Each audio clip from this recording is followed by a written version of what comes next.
Did you know the woman is the closest thing to the divine that walks the earth?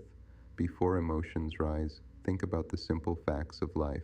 Every man that has ever walked this earth, every king, prophet, warrior, scientist, or revolutionary, entered this world through a woman, not one exception. Before you were a man, before you had a name, before you took your first breath, you lived inside a woman's body. Her body created the environment that formed your organs, your brain, your bones, and your blood. For 9 months, your existence depended entirely on her. Your first home was a woman. Your first heartbeat was protected by a woman. Your first nourishment came from a woman. Biology itself confirms this truth. Human life begins in the womb, and the womb is one of the most complex life-creating systems in existence. A woman's body literally builds another human being from microscopic cells, turning them into a living, breathing person. That is not ordinary. That is creation. Even the word human carries a hidden truth. Inside the word is woman.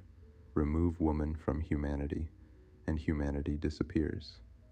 And science reveals something even deeper. Every embryo in the earliest stage of development follows a female blueprint. The female structure is the default biological foundation.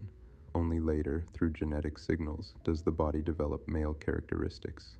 In other words, every man begins life from a feminine biological template before developing into a male form. This is why throughout ancient civilizations, the feminine was often honored as sacred. In many African traditions, the womb was seen as the gateway between the spiritual world and the physical world. The woman was not just seen as a mother, she was seen as the portal of life itself, the bridge through which spirit becomes flesh.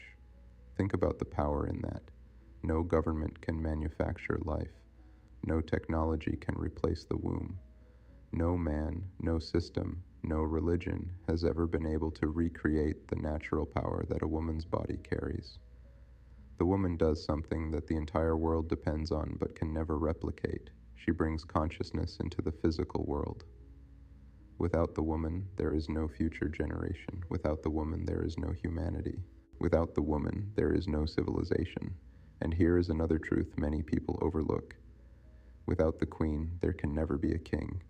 A king may wear a crown, but before he ever becomes a king, he first had to come through the womb of a woman. His existence begins with her. The same life that later rules nations once depended completely on the body of a woman. Even the title king can only exist because a woman first gave birth to the man who would wear that crown.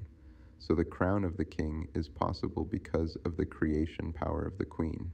So when people speak about the divine, many imagine something far away in the sky. But the truth is that the closest example of divine creative power we see in the physical world is the ability to create life itself. And that power lives in the woman, not as a belief, but as a biological, undeniable reality. And here is something even deeper to reflect on. Even the book many people call the Word of God never clearly told people this truth about the divine power of the woman.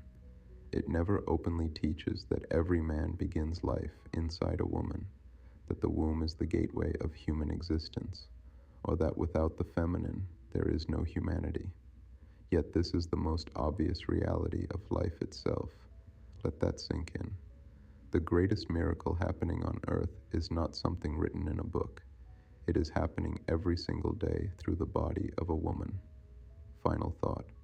The purpose of recognizing the woman's divine power is not to diminish men. It is to understand balance. Life itself begins with the feminine creative force. When humanity forgets the sacred role of the woman, society loses balance, because the first temple of life was never a building. It was the womb of a woman.